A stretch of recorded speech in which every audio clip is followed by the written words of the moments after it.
Bom dia, boa tarde, boa noite. Aqui é o Alfredo Pereira Júnior, canal Diálogos Interdisciplinares. Hoje eu vou tratar de um modo bem didático de alguns temas que eu trabalhei por muitos anos, com muitas publicações, e que são temas bem difíceis e que as pessoas que querem discutir consciência, principalmente, né, quando você tem os fóruns de discussão de consciência, há uma série de mal-entendidos que as pessoas estão sempre repetindo, né? Mal-entendidos na minha visão.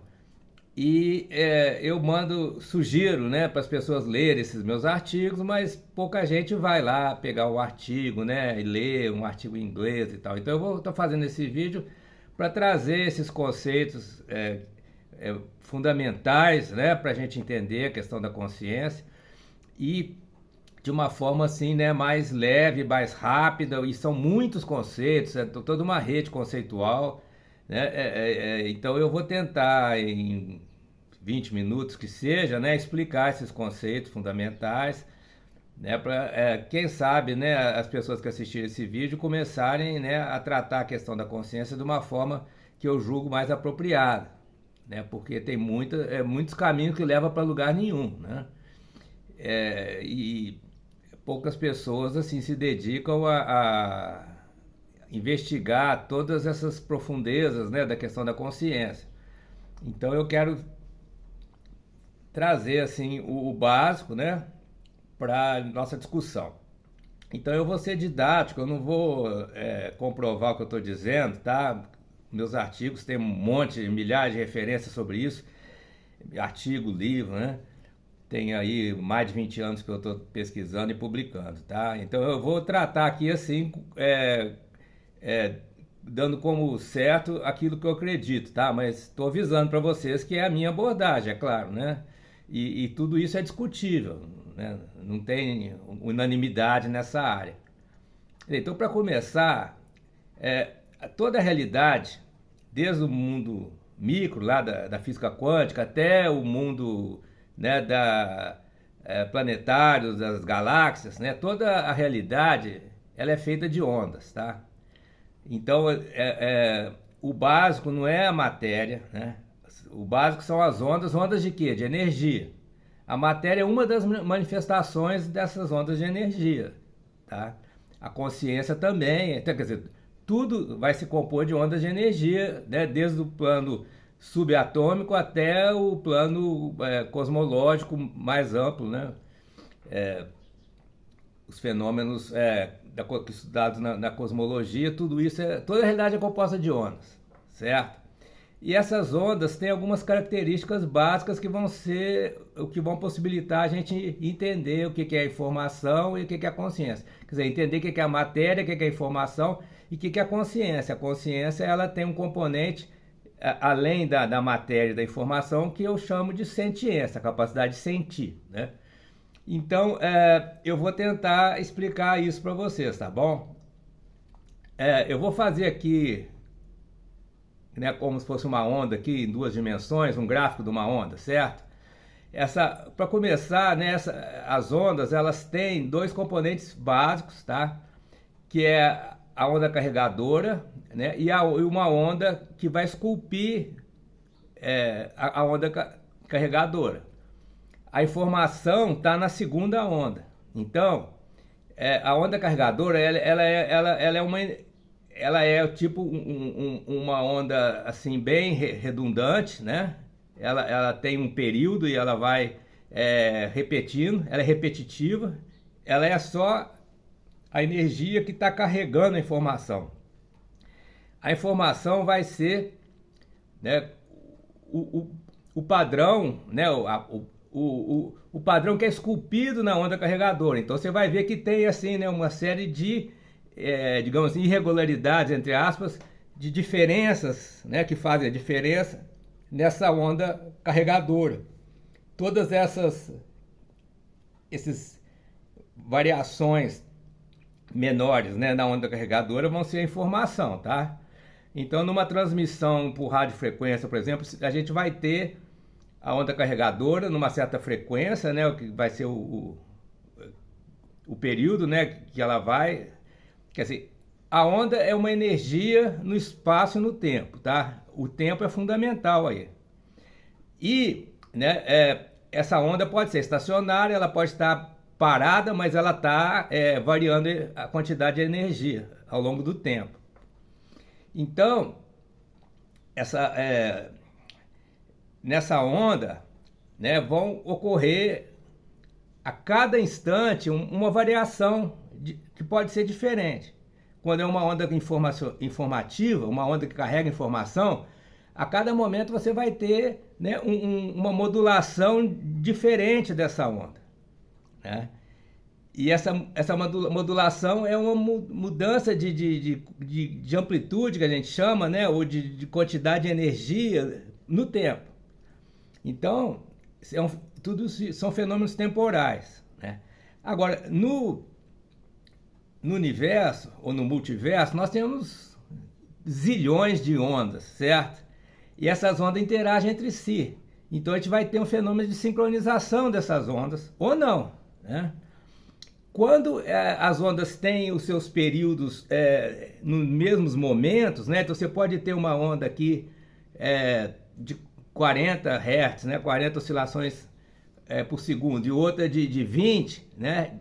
A cada 2 períodos da de 40, ela pode coincidir com a de 20.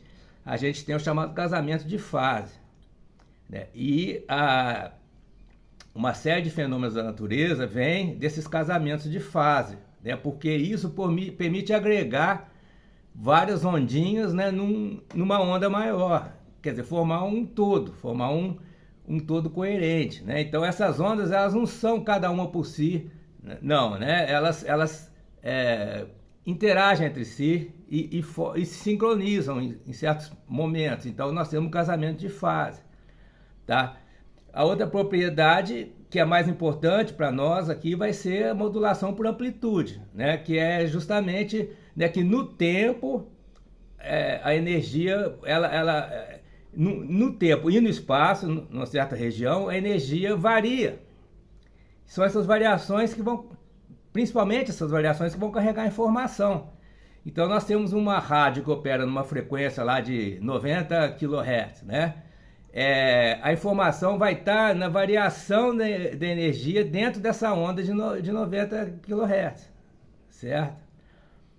E isso também no cérebro ou em qualquer outra, um computador, qualquer lugar que nós tenhamos informação, nós vamos ter esse fenômeno, tá? Informação não é uma coisa que está separado das ondas, não. Informação é uma característica das ondas, mas as ondas têm outras características também, tá? E a principal para a gente é aquilo que que eu chamo, e outros autores chamam de sentiência, né? Porque o sentir, os sentimentos, né? Por exemplo, prazer, dor, tudo que, né? Alegria, tristeza, tudo aquilo que a gente sente vai também estar sendo, vai estar acontecendo também nas ondas, né? No modo como acontece a modulação por amplitude para alguém, né? Porque o sentimento é sempre sentimento de alguém, né? Para um sistema complexo como um sistema biológico. Mas então vamos por partes, né? Vamos chegar até aí, tá bom? Então nós temos ondas dentro de nós, ondas fora de nós, ondas no plano micro, ondas no plano macro, né? E temos interferências entre essas ondas. Então vamos pensar agora um sistema biológico, tá? O que é um sistema biológico? É um sistema que tem uma estrutura, né, que a gente chama de DNA, que é um padrão que se cristalizou. Assim como um elemento químico é um padrão que se cristalizou, né? Você pega a tabela periódica, cada elemento químico é um padrão que se cristalizou, mas um padrão mais simples. Na biologia nós temos padrões mais complexos, né? Padrões dinâmicos. Então, como é que se transfere esses padrões de um ser para o outro, de um sistema para o outro? Através do DNA, né? O chamado código genético é presente em todos os seres vivos, né? Eu não vou entrar em detalhes do código genético, porque aí seria outra palestra, certo? E muitos que estão ouvindo aqui já conhecem, né? Mas nós temos uma série de combinações de moléculas, né, que conferem certas características, certos padrões para cada espécie, cada indivíduo vivo. Tá bom. Então, a partir desse padrão do DNA, se constrói um novo ser, né? A herança materna, paterna se combinam e se gera um novo ser. No caso aqui, uma pessoa humana, que nós estamos... É mais fácil a gente ilustrar com o ser humano, mas isso se aplica também para outras espécies. E então esse ser, ele vai desenvolver, digamos assim, um repertório de ondas de origem filogenética, né? A gente não... O ser humano não se cria a partir do nada, a gente se cria a partir desse repertório de padrões que são ondas dinâmicas que se cristalizaram no DNA e que vão atuar dentro de nós. Em cada célula nossa nós temos essas ondas, né, gerando outras ondas, interferindo, né, e moldando, né, a matéria. Né? Então nós temos componentes materiais aí, né, que estão num fluxo, né, nós nos alimentamos, nós temos excreções, etc. Mas o que nos mantém como pessoas são os padrões dinâmicos que vêm do DNA e das nossas interações com o ambiente. A gente também é capaz de aprender, né? Aprender novos padrões a partir das interações com o ambiente. Tá bom. Agora vamos falar dois fenômenos essenciais para a consciência. O primeiro, né, que foi tratado na teoria da ressonância adaptativa do Steve Grossberg, embora não seja o único que falou nisso, mas é o cara né, que formalizou isso matematicamente, etc. Ele é um professor da Boston University, né, bastante famoso na área do conexionismo, né, da computação distribuída. Né. O que é a teoria da ressonância? É o seguinte, nós temos uma série de padrões no ambiente e nós temos uma série de padrões nossos que estão no nosso corpo e estão na nossa memória também. Né? A memória ela é não só cerebral, mas corporal. Então, né, nós vamos interagir com o ambiente, o que vai acontecer? Muita coisa que tem em nós e é diferente do que tem no ambiente, e muita coisa que tem no ambiente é diferente do que tem em nós, das nossas ondas. Mas tem uma parte que vai ressoar, certo? Então, né, no sistema nervoso, nós temos uma informação que está entrando e nós temos uma informação que já está no sistema, né? Ele chama, né, essa informação que está entrando pelos nossos sentidos, pela visão, audição, etc., de bottom-up, está vindo de baixo para cima. E tem a informação que já está na nossa memória, que ele chama de top-down. Então essas duas se encontram e vai haver ressonâncias parciais, pequenas ressonâncias. Né? E isso vai, então, gerar a formação de novos padrões, ou a recombinação dos padrões. Né? Então essa ressonância é muito importante para que haja consciência, mas a consciência não é só isso, tá? Porque você pode ter essa ressonância numa máquina, né, numa rede neural, não precisa ser num sistema biológico que tem neurônio, astrócito, células gliais, etc. Né? O sistema biológico ele vai além da mera ressonância. E aí que vem a parte mais interessante, mais difícil, que é da sentiência. O que é a sentiência? Né? Acontece o seguinte, né, nós temos já uma história, uma série de padrões, de hábitos, né, de informações que a gente aprendeu, e nós temos um corpo vivo que está interagindo com o ambiente, que tem uma série de necessidades, né, de alimentação, de temperatura, né, temperatura é muito importante para a consciência, né, e nós estamos no tempo também, né, temos sempre que pensar assim, o ser no tempo. Heidegger, né? Mas aqui de um ponto de vista naturalista. Né? Então, o que acontece? Eu estou interagindo com o ambiente e acontece uma ressonância. Essa ressonância vai disparar um processo em mim, no meu sistema nervoso. E isso pode atingir todo o corpo, chamado efeito psicossomático. Essa ressonância ela vai disparar um processo. Quer dizer, pode disparar diferentes tipos de processo, tá? Tem o mais simples, que é chamado de homeostase, quer dizer, vai haver um desvio do equilíbrio, do equilíbrio já estabelecido, que é o equilíbrio dinâmico no tempo, não é um ponto fixo, é um equilíbrio dinâmico, né? Na verdade é uma estabilidade do nosso sistema, Então vai haver uma flutuação dessa estabilidade, mas o sistema vai recuperar e vai voltar para os padrões, né, para aquela faixa de variação considerada saudável pelo próprio sistema. Né? O sistema considera o atrator, ou o estado ideal para sobrevivência. Né? Ideal não, o estado em que o sistema consegue sobreviver, tem conseguido sobreviver no tempo, né? Então eu tenho conseguido sobreviver com determinados padrões operando, né, que guiam o meu comportamento, etc, né? Meu modo de pensar, meu modo de sentir, tudo.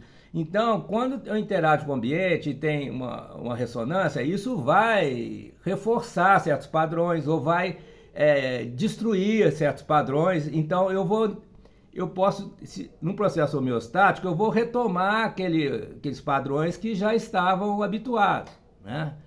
Chamados atratores na física, né? Que permite o sistema uma estabilidade que ele construiu na sua história, né? E que ele sobrevive naquela faixa, aquela zona de conforto, como diz aí nas redes sociais, né? Tá. Mas pode acontecer outras coisas, né? Pode acontecer a chamada alostase, que é quando, depois que há essa ressonância, o sistema vai para um outro atrator, ele muda os hábitos, ele adquire um novo hábito, certo? E também pode acontecer, né, a chamada plasticidade. Quer dizer, muita coisa pode acontecer. Estou dando 3 casos, né? Homeostase, alostase e a plasticidade é quando o sistema consegue acomodar aquela nova informação, aquele novo padrão dentro do repertório que ele já tinha, né? Então é o chamado plasticidade neural, vai haver uma acomodação, né, da informação nova, do padrão novo, dentro das conexões já existentes e pode até reforçar, né, essas conexões, porque a ressonância, quando ela acontece, ela tem essa capacidade, né, de disparar uma série de processos bioquímicos, eletroquímicos, que vão reforçar os padrões já existentes no sistema. Tá, tudo bem. Aí vocês podem me perguntar, mas o que isso tem a ver com a capacidade de sentir? Tem a ver o seguinte, né? Isso já veio de um sujeito chamado Baldwin, né? Que foi um psicólogo canadense que era discípulo do Darwin. O Darwin escreveu um livro sobre as emoções e o Baldwin percebeu a implicação disso para a consciência. Qual é a implicação disso? É que o nosso sentir, né, a gente pode dizer basicamente que a gente tem duas valências básicas, né? Você se sentir bem ou mal, ou se satisfazer com uma certa situação ou não, né? Então, seria importante para a nossa sobrevivência que quando a gente com a nossa sobrevivência, os nossos hábitos, o nosso modo de ser está ameaçado, que a gente se sinta mal, né? Então, por que existe a dor, né? A dor é um sinal de que alguma coisa está ameaçando a gente, né? Porque se a gente tem um problema, a gente pisa num prego e não sente nada, né?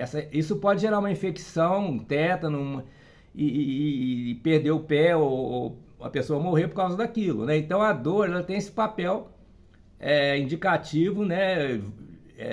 De um dano, de um perigo, de uma ameaça, de algo ruim, né? E quando a gente está fazendo alguma coisa que é útil para o nosso projeto de vida, para o nosso ser, né? A gente sente bem, a gente sente prazer. Então quando a gente está, né, numa atividade que a gente vai gerar um descendente, né? Uma atividade sexual, temos o orgasmo. O orgasmo é um sinal que tudo bem, nós estamos cumprindo nossa função, né, biológica, nós estamos... mas é claro que o prazer não é só isso, eu estou dando isso como exemplo, né? Quando você come uma comida que tem alguma substância que é útil para o organismo, né, geralmente a gente se sente bem, né? Sente um prazer gustativo, né? Agora, é claro que na civilização contemporânea, as pessoas abusam disso, comem muito açúcar, acaba gerando uma doença, né? Uma diabetes, etc. Porque é um abuso, tá? Mas por que as pessoas se sentem tão atraídas por certos alimentos, né? O açúcar tem glicose, a glicose é fundamental para dar energia para o sistema sobreviver, né? Então, a reação básica frente ao açúcar é de uma sensação agradável, coisas doces são agradáveis. Então, isso se resume no seguinte ponto, né? Quando a gente interage com o ambiente, vai haver ressonâncias e dissonâncias. Isso dispara um processo. Né? O modo como a gente reage a essa alteração vai gerar o sentimento, é o sentir. Então, o sentir é o modo como a gente reage. O sentir não é determinado pela coisa que interage com a gente. Ela dispara o processo. Mas dependendo da memória, dos hábitos, da história da pessoa, isso pode gerar um sentimento de valência positiva ou negativo, né? Então, por exemplo, né, há pessoas que se sentem bem com estímulos que para a maioria das pessoas geram uma reação negativa, né? Não existe unanimidade em relação a isso. Vai depender da história da pessoa, da sua formação, né? Desde o plano filogenético, né? Dos seus antepassados, dos padrões que estão no seu DNA, a história de vida da pessoa, como é que foi a interação dela com os pais, na escola, né? Toda a história, né? A vida da pessoa no trabalho, no lazer, etc. Tudo isso vai interferir como ela reage. Mas o importante não é saber se um estímulo vai gerar uma reação favorável ou desfavorável. O importante é a gente enfocar nesse processo que é desencadeado pelo estímulo, né? Porque o behaviorismo, ele pensa do modo inverso, né? O behaviorismo na psicologia é que como se a mente, né, de um ser vivo tivesse, né, se adequando ao tipo de estímulo que recebe, né? Mas é o contrário. A nossa mente, ela adequa o estímulo que a gente recebe à nossa história, ao nosso ser, certo? E é isso que gera o sentir, a capacidade de sentir, sentiência, né? Então, praticamente todo ser vivo que tenha um sistema capaz de trabalhar com ondas, né, e ressonâncias e dissonâncias e gerar uma reação, né, que vai gerar um sentir, mesmo que seja algo muito básico, está sentindo calor ou frio, por exemplo, né, esse sistema já tem a sentiência, né?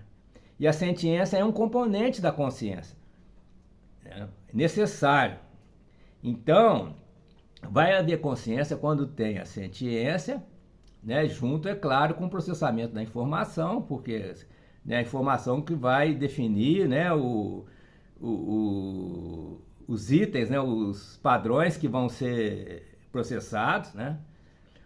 E também é preciso haver um corpo, porque para sentir a gente tem que ter um corpo. O corpo é afetado por esses padrões, né? O corpo material, ele é afetado. Então, se eu estou triste, eu choro, né? O choro é um processo material, né, que vai ser gerado a partir do sentir. Se eu não tenho como fazer isso, né, como é que eu vou sentir sem ter o que afetar? Né? O corpo é aquilo que é afetado pelo sentir. Então, tem que ter o corpo material, tem que ter a informação e tem que ter a capacidade de sentir para haver consciência. Então, essa abordagem, né, eu dei o nome de monismo de triplo aspecto, porque é um mesmo ser, tá? Nós não estamos divididos entre corpo material e alma espiritual, não, é um único ser, uma pessoa, né? A pessoa, ela é una, né? E ela tem três aspectos relativamente independentes entre si, embora tudo venha das ondas de energia, mas a onda de energia ela se divide em vários caminhos, né, na natureza, e quando se unem esses três aspectos, então nós temos os seres conscientes. né? E para máquinas, computadores, inteligência artificial, que seja, falta sentiência, né? Então, um computador super sofisticado, um computador quântico super sofisticado, com capacidade de reconhecimento de padrões, ou seja, ressonância, né? Ressonância é chamado de reconhecimento de padrões, de manipulação desses padrões, né, com um processo chamado generativo, né? Ele recombina os padrões e tudo, mas se ele não tem a sentiência, não vai ser consciente. Ele pode ser inteligente, né? Inteligente no sentido de capaz de manipular informação, até resolver problemas e tal, mas não vai ser consciente, segundo a minha definição. Bem, gente, espero que tenha conseguido comunicar para vocês, né, o resultado aí de muitos anos de trabalho, de pesquisa, de reflexão, de elaboração, né? E então agradeço quem ouviu até aqui. Até a próxima.